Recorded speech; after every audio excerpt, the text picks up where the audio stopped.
Halo guys, Assalamualaikum warahmatullahi wabarakatuh. Jumpa lagi dengan channel aku, Holila TV. Gimana kabarnya semua hari ini? Baik-baik aja ya? Oke deh, kalau baik-baik saja. Di perjumpaan berikutnya kita akan membahas tentang pengalaman aku nih di warung. Pengalaman kejahatan tentunya, biar guys-guysku itu tahu dan selalu waspada gitu, terutama yang punya usaha kecil gitu guys ya. Kalau kemarin kan kita bahas tentang apa itu, yang ngintip dulu, tentang terhindar dari kejahatan. Kalau sekarang di perjumpaan berikutnya aku akan menceritakan tentang pengalamannya aku di warungnya aku ini. Kebetulan warungnya aku ini tempatnya apa ya guys ya, ya dibilang rawan lah. Soalnya kan rumah-rumah itu pada jauh, cuman di sebelah warungnya aku ini ada apa namanya, gudangnya pabrik triplek. Jadi pertemuan yang sekarang ini kita akan membahas pengalamannya aku eh, tentang tentunya kejahatan-kejahatan yang terjadi di warungku. Nah, kepo kan? Ingin tahu selanjutnya? Jangan lupa ya di like, di komen, di subscribe ya guys ya. Oke, lanjut. Oke, kita akan membicarakan tentang pengalamannya di warungnya aku. Ya tentunya tentang tindak kejahatan itu tadi. Saya akan mulai dari pertama guys ya. Yang pertama, ngintip dulu judulnya. Yang pertama, penipuan rokok ditukar gula. Nah, ini yang pertama, awal-awalnya dulu ini guys ya. Sebenarnya orang punya usaha, apalagi usahanya tuh di pinggir jalan ya. Di pinggir jalan raya, maksudnya jalan raya besar gitu loh guys. Sebenarnya sangat rawan sekali kalau sendirian. Kenapa sangat rawan? Terutama perempuan, ibu-ibu itu. Sebenarnya kalau sendirian sangat rawan karena tindak kejahatannya itu kesempatannya terlalu wow. Ini kalau perempuan yang jaga guys, usahakan yang jaga itu ada laki-lakinya lah. Kalau ibu-ibunya punya suami ya bawa suaminya. Kalau suami kerja di tempat lain ya bawa anak-anak, yang sudah remaja, yang laki-laki. Pokoknya di warung itu harus ada laki-lakinya lah guys, jangan perempuan. Soalnya perempuan itu kan istilah katanya lemah lah di mata laki-laki itu. Jadi usahakan kalau membuka usaha kecil seperti saya ini di apa namanya, di warung atau toko-toko kelontong gitu di pinggir jalan, usahakan bawa laki-laki, ya entah itu saudara, kalau suami kita kerja ya anak kita yang sudah dewasa tentunya. Pokoknya usahakan ada laki-lakinya, minimal kalau nggak ada laki-lakinya ya bawa perempuan dua lah, jangan sendirian. Soalnya kalau sendirian sangat rawan. Ini pengalaman saya, pokoknya rawan deh kalau sendirian guys. Mending dua orang, minimal dua orang ya. Itu pun saya kemarin di warung itu ada empat apa lima, empat ya. Ada suami saya, ada saya, enggak sih, saya waktu itu kerja di luar. Ada suami, ada adik, ada ibu, saya, ada 3 orang itu masih kena guys, masih kena tindak kejahatan itu tadi. Jadi ya usahakan lebih dari 1 orang gitu. Oke, kita akan lanjut. Yang pertama itu tadi penipuan rokok ya, yang telah dialami warung saya ini. Pas kemarin yang jaga itu suami sendirian, nih laki-laki masih kena.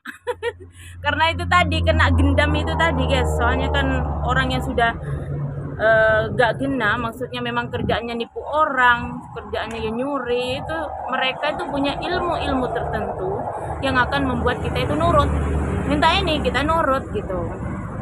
Kebetulan kejadiannya pada waktu itu masih pertama kali lah warung ini berdiri, sekitar bulanan lah hitungannya guys ya.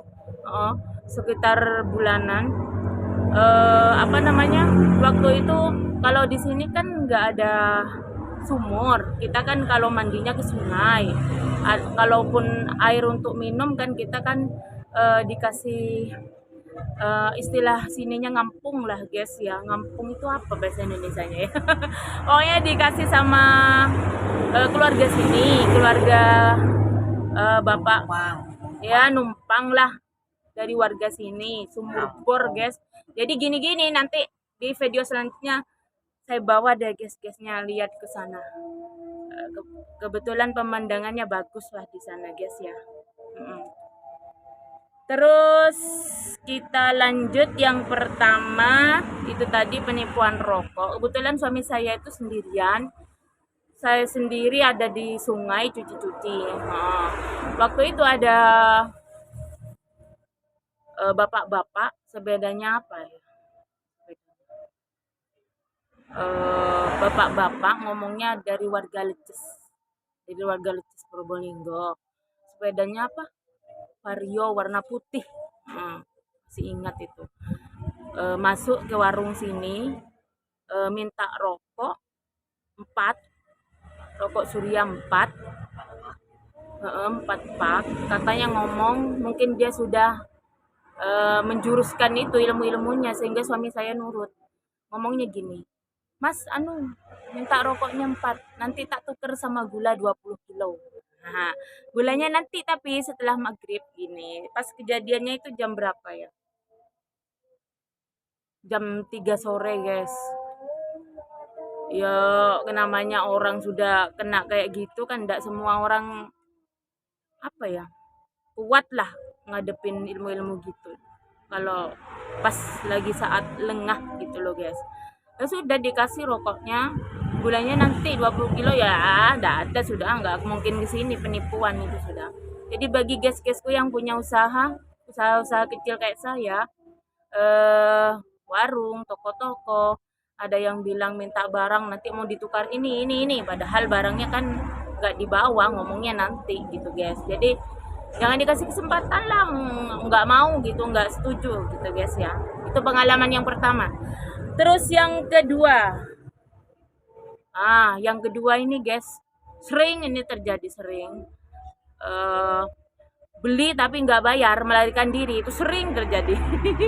Aduh, apa sudah guys.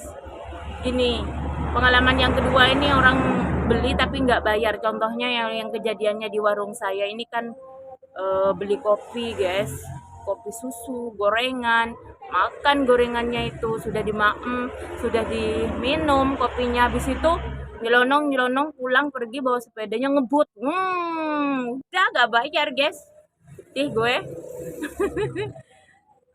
Contoh lainnya selain kopi gorengan gini, rokok guys yang paling sedih. Karena kenapa? Kalau rokok itu kan kita kulakannya mahal, sedangkan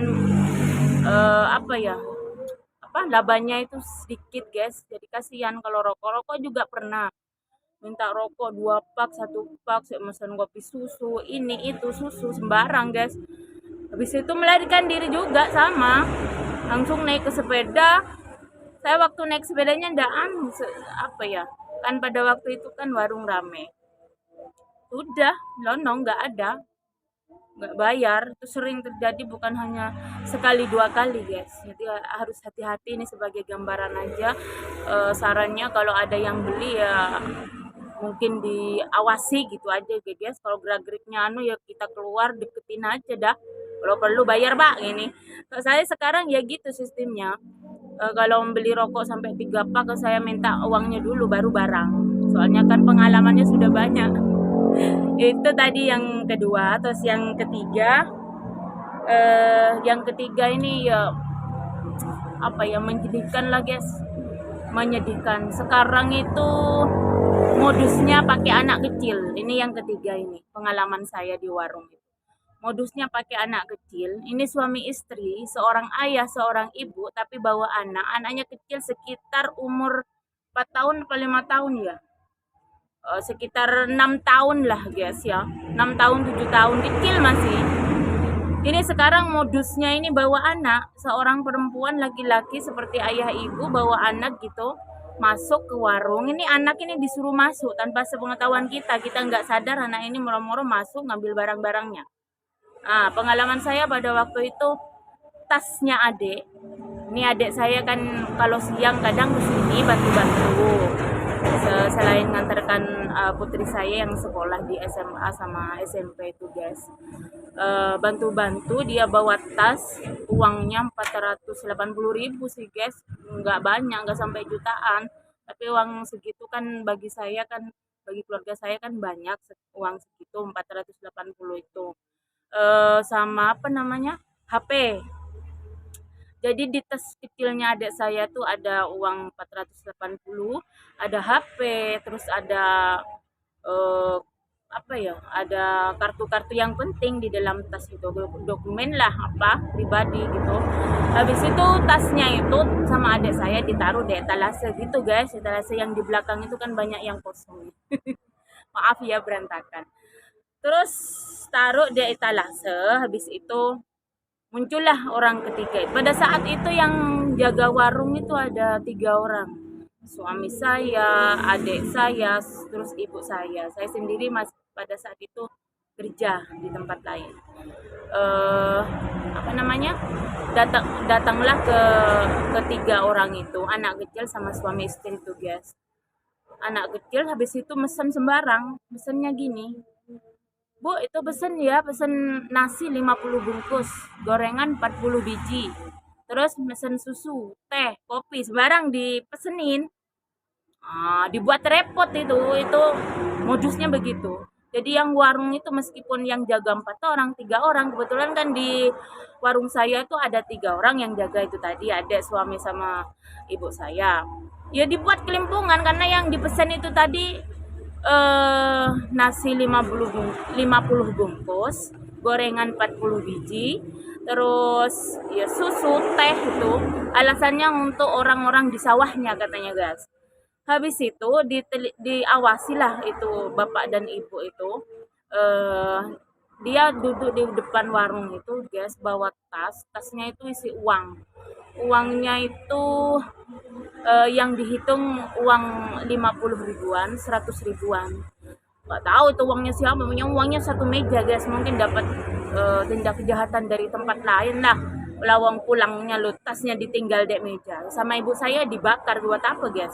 Uang itu lo tasnya orang, kemungkinan dia nyopet di tempat lain gitu loh guys. Itu pengalaman warung saya begitu.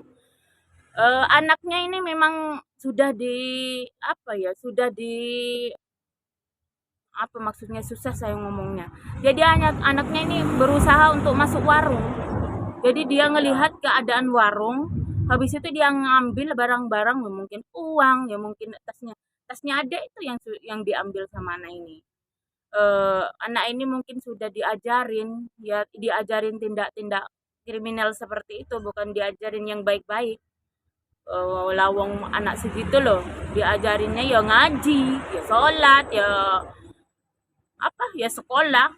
Kok anak-anak kok malah apa namanya, diajarin yang gak gena, disuruh nyuri apa kan gitu guys. Pokoknya sekarang hati-hati loh yang punya warung, yang punya toko-toko kelontong, pokoknya yang punya usaha kecil kayak saya yang ada di pinggir jalan, yang terutama di pinggir jalan besar kayak gini. Ini kan depan warung ini pinggir jalan besar jurusan ke, kalau ke barat ke Surabaya guys, Surabaya apa Suruhan. Kalau ke arah timur ya kita bercabang ke arah timur itu nanti yang ke selatan ke Lumajang, ke Jember, terus yang ke utara ke Bali, ke Bondowoso, Banyuwangi gitu guys ya. Jadi termasuk jalan apa istilahnya? Ya jalan Pantura lah. Hati-hati. Itu tindak kejahatan apa ya? Selalu apa ya? Menghantui lah guys, selalu menghantui. Jadi itu tadi pengalaman di warung ini modusnya ya bawa anak kecil itu guys. Bawa anak kecil sama bapak ibunya, anak kecilnya semua masuk warung, kita dibuat repot mesen ini itu kan, itu tadi saya sebutkan, mesen nasi, mesen gorengan yang sangat banyak itu, susu apa, kebetulan susunya jadi, ibu saya ngomong, minumnya di luar nak, jangan di dalam, soalnya di dalam tidak ada kursi, di luar banyak kursi kan gini ibu saya. Anaknya nggak mau, tetap di dalam. Ya mungkin itu tadi karena sudah diajari, dia niatnya tidak baik. Yang ngambil tasnya adik saya itu. Ya untungnya guys HP-nya ndak kena. karena HP-nya itu ada yang nelpon dari Surabaya, ayah angkat ini. Jadi HP-nya dipegang adik. Jadi yang kena itu ya uang itu tadi, uang 480 itu, guys. Eh sama alat-alat yang penting lah di dalam tas itu, terutama make up apa sembarang. Ya nangis lah adik saya. Warung loh, belum tentu, guys, sehari itu dapat segitu. Malah ya enggak ngerti dah kalau mau cerita begitu. Pokoknya ini pelajaran buat guys-guys, sebagai pelajaran biar hati-hati. Jadi sekarang modusnya itu bawa anak kecil loh, guys, ini disuruh nyuri, udahlah lenyap tas itu cerita pengalaman yang ketiga, guys. Mau lanjut yang keempat ya. Sekarang yang keempat itu yang pengalamannya di warung saya ini adalah penipuan uang palsu. Nah, ini terjadi di saya ini, guys. Terjadi di saya ya di warung sini, di warung saya ini. Penipuan uang itu uangnya yang pertama uang 100 ribuan kejadiannya, terus yang kedua uang 50 ribuan. Ini terjadinya malam-malam semua ini, guys, gak ada yang siang. Mungkin karena siang kita kan gampang untuk nerawangnya itu ya, guys ya. Ya kenapa saya sampai ya enggak sampai tertipu sih, ketahuan yang pertama, terus yang kedua enggak ketahuan ya, tertipu yang kedua. Kita ceritain yang pertama aja. Waktu itu saya malam-malam habis isya ada kejadiannya. Ada seorang bapak-bapak ya dari barat naik sepeda. Mampirlah di warung saya. Dari barat itu sepeda langsung dia belokkan ke barat lagi, guys. Saya sudah curiga. Jadi kalau kejadiannya ada orang dari barat langsung buru-buru dibelokkan lagi sepedanya, kita harus waspada itu. Sebenarnya gerak-geriknya itu sudah mencurigakan. Itu kan sepedanya dari barat, bapak-bapak, habis itu nyampe di depan warung langsung dibalikkan lagi tuh sepedanya ke barat lagi, guys. Habis itu turunlah bapak-bapak itu, habis itu bapak-bapak itu ngeluarin rokoknya dinyalain, habis itu gini-giniin loh, guys, dihembuskan ke warung-warung, ke seluruh warung. Loh, saya udah aneh, saya bilang gitu, Pak, beli apa, Pak? Nah, gituin ya, guys ya. Kalau sini kan Madura, beli apa, Pak? Gini. Sini kan bahasanya Madura, guys ya, kebanyakan Madura, Probolinggo sini.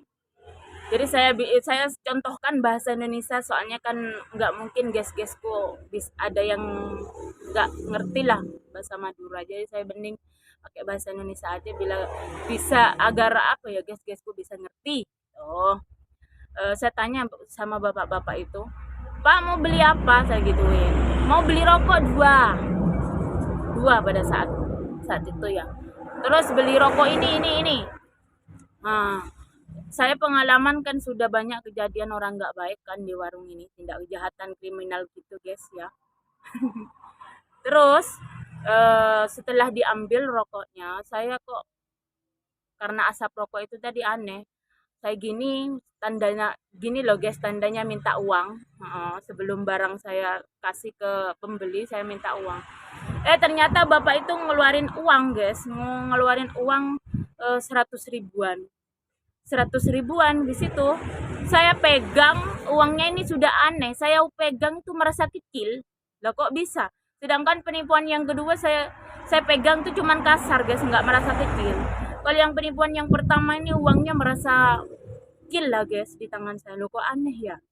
Padahal rokoknya sudah bapak itu ambil, uang sudah saya ambil, tapi saya wira-wiri ngambil kembalian pada saat itu. Ternyata saya padu magang kok merasa kecil, saya arahkan ke arah lampu gini, guys.